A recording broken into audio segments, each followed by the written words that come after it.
কারো হাতে সময় নেই। এত বেশি যান্ত্রিক মানুষ, এত বেশি স্বার্থপর, এত বেশি দুনিয়া লুভি, কারো হাতে সময় নেই, কারো হাতে সময় নেই, কারো হাতে সময় নেই। সামনের সিএনজিতে 3 জন মানুষ মনে করেন অ্যাক্সিডেন্টে রক্তে লাশ ভিজা রইছে, কিন্তু কারো হাতে সময় নাই। এই হরন দিতে দিতে কাবজাব করতে করতে আস্তে আস্তে সব পিছনের গাড়ি ছাড়ি দিয়ে দিয়া জায়গা, কারো হাতে সময় নেই, কারো হাতে সময় নেই। ছেলের হাতে টাইম নাই, মেয়ের হাতেও টাইম নাই। সংসার বড় হইয়া গেছে, জিফুতের পরীক্ষা, বাচ্চা কাচ্চার এই হইছে সেই হইছে। আব্বা বোঝেন তো, আমি শহরে চাকরি লইছি, ওনার আগের মতো আব্বা নিজের হোটেলে কয় বেলা খামু, আপনাকে বউরে যদি না নেই আমার সংসার আমি কেমনে চলতাম।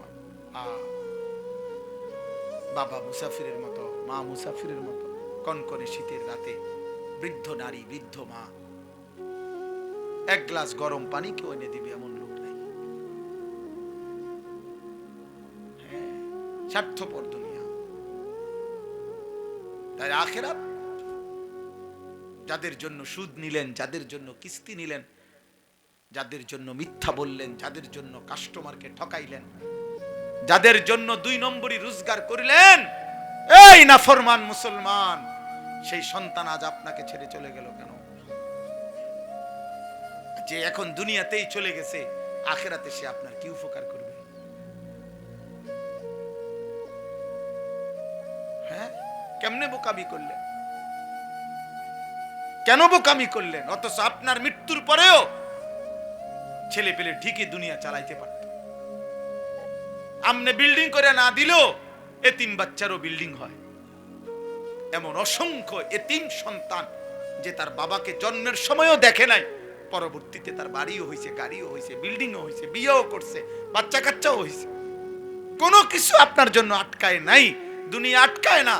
দুনিয়া সবাই পারে মিয়া, ফালতু এই দুনিয়া, তুচ্ছ এই দুনিয়া, খোদার কসম এটা কিচ্ছু কঠিন না।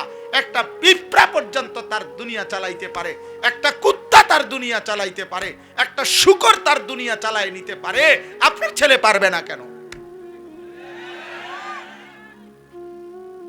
কেন পারবে না বেটা? আমি থাকতে জিফুতেরে যদি গদ্দু আর জমি জামা লাইন করে না দিতারি, আমার মরের পরে তারা কি করব? তারা চিরা খাইব আমনের মরার পরে। আমনে থাকতে শুধু ভাত খাইছে, আমনে মরলে আর আমনের সংসারে কেউ ভাত রাইতো না। আমনে মরার পরে আর বিল্ডিং হবে না, আমনের মরার পরে ব্রিকফিল্ড সব বন্ধ হয়ে যাইব, আমনে মরার পরে রাজমিস্ত্রিরা সব বাদ যাইব গা। ধোকা ধোকা ধোকা ধোকা। এজন্য বাবাদেরকে বললাম, বাবা আখিরাত মিলান, আখিরাত। দুনিয়া মিলাইয়েন না, দুনিয়ার হিসাব দিয়া তৃপ্ত হইয়েন না, দুনিয়া মিলাবেন না। কিশোর যুবক ছেলে তোমরাও আব্বা মনে রাখো, পৃথিবী আখিরাত তো নাই, দুনিয়াও খোদার কসম কোন পাপী, কোন নাফরমান, কোন বেনামাজি, সিজদাবিহীন, চরিত্রহীন, লম্পট নারী, অস্থি, ছবি, উলঙ্গ দৃশ্য দেখে দেখে যাদের মৃত্যু হবে, খোদার কসম তোর নাম পৃথিবীর কোন জানোয়ারও নিবে না। আজকে আমরা সবাই বেশিরভাগ নওজোয়ান, তোমরা আত্মপূজা অর্থাৎ এই পরিমাণ যে মোবাইল, ফেসবুক আর এই বড় মোবাইলের আসক্তিতে নিজেদেরকে এক ধরনের উদ্ভ্রান্ত বানায় ফেলছ। তোমাদের মধ্যে এই অনুভূতি কম, তোরা বুঝতে চাও না, বুঝতে চাও। মানুষের কর্তব্য, মুসলমান তার কর্তব্য তার আখিরাত, মুসলমান তার আত্মপরিচয় ফেসবুক দেখে ঠিক করলে হবে না, ইউটিউব দেখে ঠিক হবে। আবারও বলতেছি, দুনিয়া বুক করা যায়, নাচলা, গাইলা, ফুর্তি করলা, নারী দেখলা, ছবি দেখলা, মদ খাইলা, জুয়া খেললা, রাস্তায় দাঁড়াইয়া পেশাব করলা, পরের বোন পরের মা যাচ্ছে, তুমি অসভ্য জানোয়ারের মতো বিশ্রী কোনো কমেন্ট করলা, আচরণ করলা, অসৎ বন্ধুদের সাথে আড্ডা দিয়ে উলঙ্গ কথাবার্তা বললা। এটা তো সহজ, ভেসে যাওয়া স্রোতের সাথে এটা তো সহজ, কিন্তু স্রোতের প্রতিকূলে দাঁড়িয়ে থাকা কঠিন। এই জন্য গুনার এই আড্ডায় ভাইসা যাওয়া এটা তো সহজ, কিন্তু তার প্রতিকূলে, তার বিপরীতে আল্লাহর দ্বীনের উপরে, কালেমার উপরে, ঈমানের উপরে, আখিরাতের উপরে টিকে থাকা কঠিন। কিন্তু সফলতা, সম্মান, ইজ্জত যুগে যুগে তাদের কপালেই জোটে। স্রোতে যারা ভেসে যায় না, প্রতিকূলে মজবুত করে দাঁড়িয়ে থাকে। अगरचे बुत है जमात की आस्तीनों में मुझे है हुक्म खुदा ला इलाहा इल्लल्लाह। এটা ইব্রাহিম আলাইহিস সালামের কথা আর কি। বাকি কথাটাকে আল্লামা ইকবাল শেরের আকারে বলছে। ইব্রাহিম আলাইহিস সালাম বলেছিলেন যে, হে আমার জাতি, তোমাদের প্রত্যেকের বগলে, হাতে যদি একটা একটা করে মূর্তি থাকে, সমস্ত মূর্তির মাঝখানেও যদি আমাকে দাঁড় করাও, আমি সেখানে দাঁড়িয়েও বলবো লা ইলাহা ইল্লাল্লাহ। আমি শুধু আল্লাহকে মানি, আমি শুধু আল্লাহকে মানি, আল্লাহকে মানি।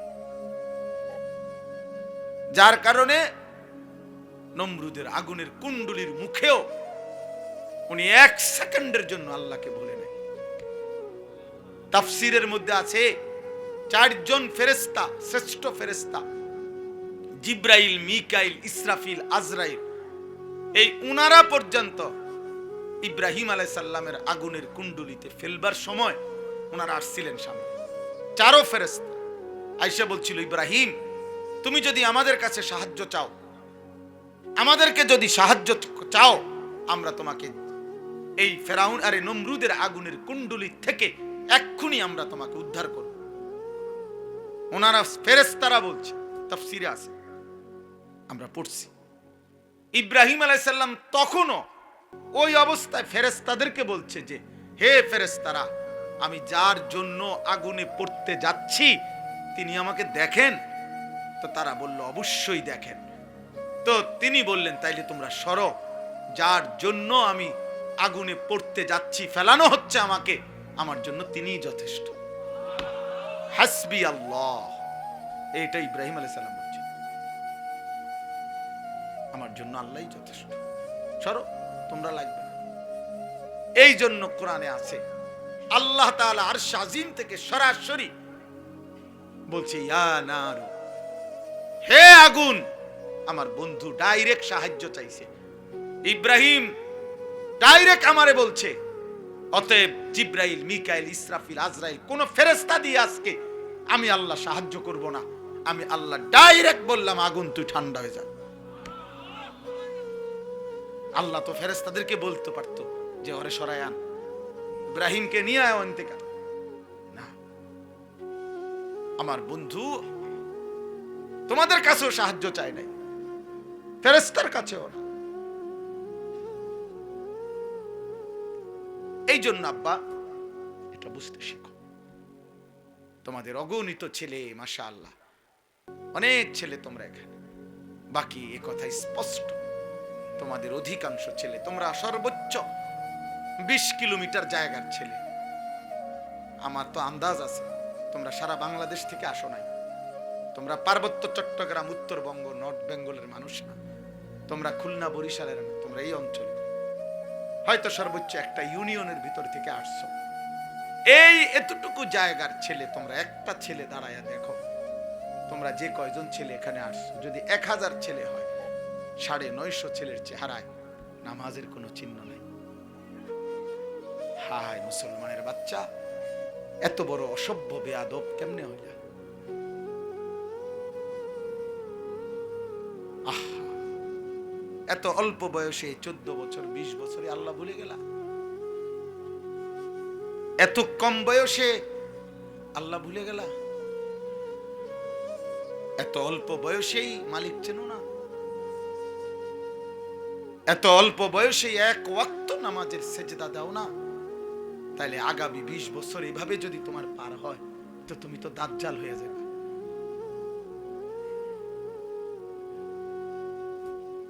তুমি আর ইবলিস তো বরাবর হয়ে যাবে। তুমি আর শয়তান ইবলিস তো বরাবর হয়ে যাবে।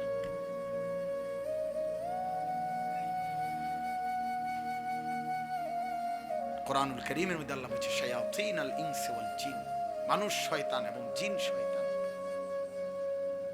মানুষ শয়তান, জিন শয়তান।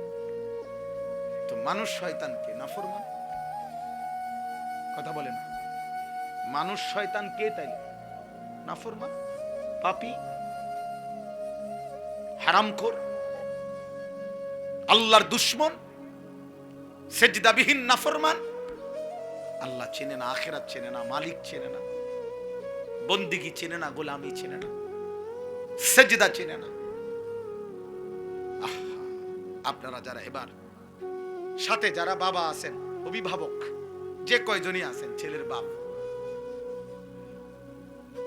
ছেলের দাদা, না না এমনও যারা আছেন, এবার আপনারা কদ্দুর আপনাদের ডানে বামে আপনাদের ছেলেদেরকে দেখেন, আপনাদের সমাজ আপনারা দেখেন, আপনাদের এলাকা আপনারা আন্দাজ করেন, আপনারা দেখেন। আপনারা অগণিত বুড়া মানুষ, আপনাদের জীবনে আর কোনো কাজ নাই। আপনারা জীবনটাকে কেউ চায়ের দোকানে, কেউ টেলিভিশনের আড্ডায়, কেউ গল্পের আড্ডায়, অথবা কেউ বৈশা বৈশা নায়নাত করলইয়া তামসা শেষ। জিজ্ঞাসা করলে কেমন আছেন? হ ভালো আছি। জিফুত লইয়া খাইয়া পড়া আল্লাহর রহমতে ভালো আছি। 3টা ছেলে বিদেশ থাকে, মেয়েগুলো বিয়ে দিছি, বাড়িতে একটা বিল্ডিং করছি, হুজুর দোয়া করেন আল্লাহ ভালো রাখছে। মানে বিয়া, বিল্ডিং, বিদেশ, বা তরকারি খাইতে পারতেছে, খালাস শেষ। মুসলমানের হিসাব কিতাব শেষ। কথা বলেন না কেন? তো আখিরাত, আপনার ঘরে ঘুমায় 6 জন মানুষ মোট, ফজরের নামাজ পড়ে কয়জন? আপনার ঘরে মানুষ ঘুমায় 6 জন, আল্লাহর কোরআন কমপক্ষে দেখে দেখে পড়তে পারে কয়জন? আপনার ঘরে উপার্জন করে মনে করেন 4 জন, ছেলে নাতি আপনি মিল্লা হালাল রোজগার করে কয়জন? আপনার ঘরে মহিলা আছে ধরেন 4 জন, পর্দা পুশিদা মানে কয়জন? আপনার ঘরে প্রতিদিন রঙিন টেলিভিশন চলে, নাচ গান নর্তকীর ছবি, 6 বছরের বাচ্চাও জিনা ব্যভিচারের দৃশ্য দেখে, 60 বছরের বুড়াও দেখে, 25 বছরের নারীও দেখে, একসাথে এক ঘরে এক রুমে। এত বড় অসভ্য বেহায়া, এত বড় বেহায়া আপনার ঘরে সবাই, আপনার আখিরাতের কি হবে? হ্যাঁ, আপনার কবরের কি হবে বাবা? হ্যাঁ, সুদের যত টাকা নিয়ে গেছেন, রাখিয়া গেছেন, কিস্তি নিয়ে গেছেন, আপনার কবরে আপনি জিফুত এখন কিস্তি সুদ করে সুদের টাকা টানে, আর আপনার কবরে জোনায়েদ বাগদাদির মতো নেয়ামত হবে। হ্যাঁ, ভূতে গিলাইছে। কথা বলেন, 12 লক্ষ টাকা কেমনে ব্যবস্থা করছেন? ফেরেশতা দেখে নাই? আল্লাহ দেখে নাই?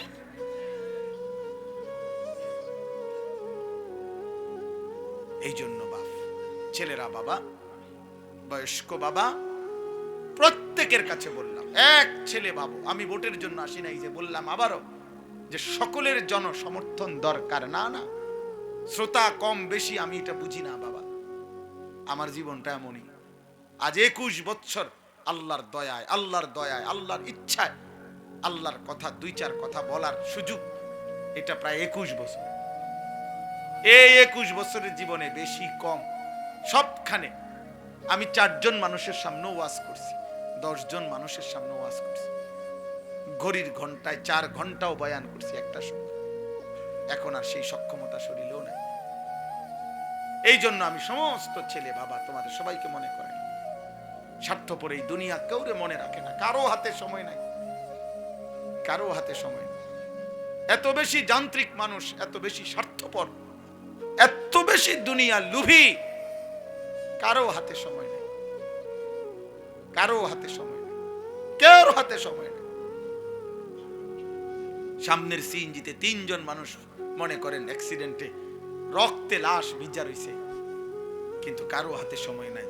এই হরন দিতে দিতে, কাবজাব করতে করতে, আস্তে আস্তে সব পিছনের গাড়ি ছাড়ি দিয়ে দিয়া জায়গা, কারো হাতে সময় নেই, কারো হাতে সময় নেই, ছেলের হাতে টাইম নাই, মেয়ের হাতেও টাইম নাই।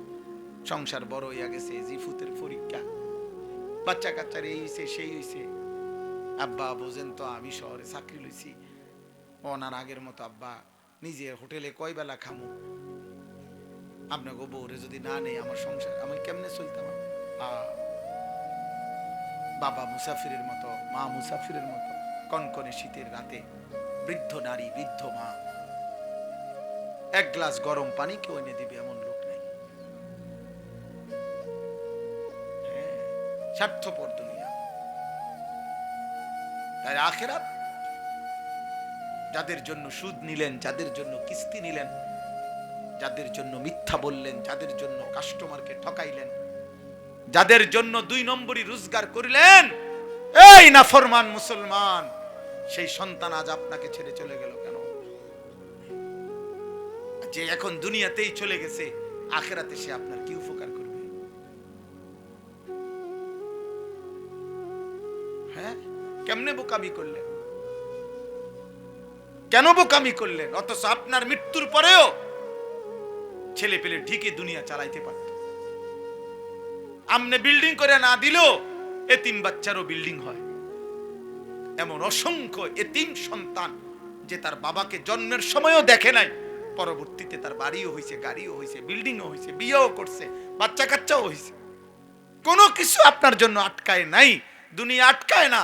দুনিয়া সবাই পারে মিয়া, ফালতু এই দুনিয়া, তুচ্ছ এই দুনিয়া। খোদার কসম, এটা কিচ্ছু কঠিন না। একটা পিঁপড়া পর্যন্ত তার দুনিয়া চালাইতে পারে, একটা কুত্তা তার দুনিয়া চালাইতে পারে, একটা শূকর তার দুনিয়া চালায় নিতে পারে। আপনার ছেলে পারবে না কেন? কেন পারবে না বেটা? আমি থাকতে জিফুতেরে যদি গদ দুয়ার জমি জামা লাইন করে না দিতারি, আমার মরের পরে তারা কি করব? তারা চিরা খাইব আমনের মরার পরে। আমনে থাকতে শুধু ভাত খাইছে, আমনে মরলে আর আমনের সংসারে কেউ ভাত রাইতো না। আমনে মরার পরে আর বিল্ডিং হবে না, আমনের মরার পরে ব্রিকফিল্ড সব বন্ধ হয়ে যাইব, আমনে মরার পরে রাজমিস্ত্রিরা সব বাইর যাইব গা। ধোকা ধোকা ধোকা ধোকা। এজন্য বাবাদেরকে বললাম, বাবা আখিরাত মিলান, আখিরাত। দুনিয়া মিলাইয়েন না, দুনিয়ার হিসাব দিয়া তৃপ্ত হইয়েন না, দুনিয়া মিলাবেন না। কিশোর যুবক ছেলে তোমরাও আব্বা মনে রাখো, পৃথিবী আখিরাত তো নাই, দুনিয়াও খোদার কসম কোন পাপী, কোন নাফরমান, কোন বেনামাজি, সিজদাবিহীন, চরিত্রহীন, লম্পট নারী, অস্থির ছবি, উলঙ্গ দৃশ্য দেখে দেখে যাদের মৃত্যু হবে, খোদার কসম তোর নাম পৃথিবীর কোন জানোয়ারও নিবে না। দুনিয়া ভোগ করা যায়, ভাত মাছ পেশাব পায়খানা এগুলো জানোয়ারেরও পূরণ হয় চাহিদা। দুনিয়া ভোগ করা খুব কঠিন কিছুও না, অবাক কিছুও না। দুনিয়া জন্তু জানোয়ারও ভোগ করে। অতএব খাইতেছি ঘুমাইতেছি কোনো অসুবিধা হইতেছে না, জানোয়ারেরও কোনো অসুবিধা হইতেছে না, ওরাও খাচ্ছে ঘুমাচ্ছে।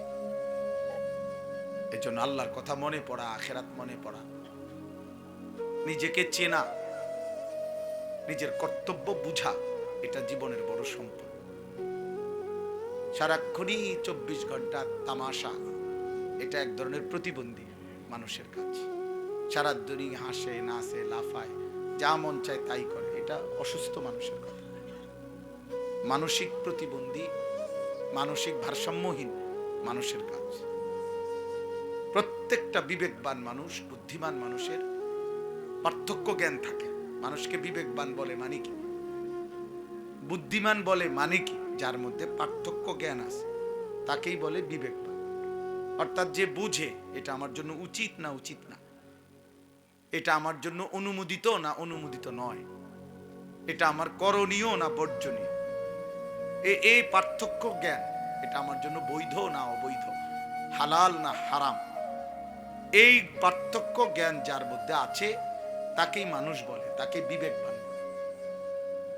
এটা যার মধ্যে নাই, বিশ্বাস করো বাবা, নওজোয়ান বয়স্ক বাবা আপনাদেরকেও বলে, এই পার্থক্য জ্ঞান যার মধ্যে নাই, পরে জানোয়ার বলে। ওকে মূলত বলা হয় জানোয়ার। জানোয়ারের কোনো পার্থক্য জ্ঞান নেই। সে যেখানে সেখানে মুখ দেয়, তার জন্য কোনো হালাল হারাম নেই, বিধি নিষেধ নেই। কোনো গরু, কোনো ছাগল, কোনো কুকুর বিড়ালের কোনো বিধি নিষেধ নেই যে এটা তোমার জন্য অনুমতি, এটা নিষেধ, এমন কিছু নেই। এজন্য যার মধ্যে পার্থক্য জ্ঞান নেই সে জানোয়ার, মানুষরূপী পশু। এই জন্য আমি বললাম তুমি না শুনো, আমার কোনো আপত্তি নেই, কোনো অসুবিধা নেই। আমি কোনো প্রার্থী না, আমার কোনো মার্কা নেই, এটা আমার কোনো নির্বাচনী জনসভাও না। অতএব সকলের সমর্থন জরুরি না। আল্লাহর কথা বলতে গেলে সবার সমর্থন জরুরি না, আল্লাহর কথা বলা জরুরি। সবাই সমর্থন দিল আল্লাহর কথা ঠিক, কেউ সমর্থন না দিল আল্লাহর কথাই ঠিক। অতএব এটার জন্য অপেক্ষা করার কিছু নেই। ব্যাপক জনসমর্থনে কিচ্ছু আসে যায় না, আমি নিষেধ করলাম এই জন্য। এরপরও যারা মনে করো কৌশল করে, চালাকি করে যে 2-4 জন মোবাইল দিয়ে ছবি তুলতেছ, ভিডিও করতেছ, তো তুমি মনে করো না যে বেয়াদবকে কেউ চালাক মনে করে। বেয়াদব বেয়াদব হয়, তাকে চালাক বলে। অতএব বেয়াদব কখনো চালাক হয় না, বেয়াদব হয়, এটাই নিয়ম। তাইলে এটা মনে রাখো, বড়র কথাকে যে শুনে না তাকে মানুষ বুদ্ধিমান বলে না, বেয়াদব বলে। তাকে কেউ চালাক বলে না। কোনো মিথ্যাবাদী, কোনো পাপী চালাক নয়, বরঞ্চ মূর্খ। কোরআনুল কারীমের মধ্যে আছে। কোরআনুল কারীমে আল্লাহ বলছে আমার প্রিয় বান্দা যারা বেহুদা কথা যেখানেই দেখে, গুনার পরিবেশ, তারা সরে যায়। আর ডাক দিলেই বলে সালামুন আলাইকুম, ভাই আপনার জন্য কল্যাণ কামনা করছি, লা নাবতাগিল জাহিলিন, আমি মূর্খদের সঙ্গী হতে চাই না। এই অর্থ পাপীদের সঙ্গী হতে চাই না, এটা তাফসিরে আছে।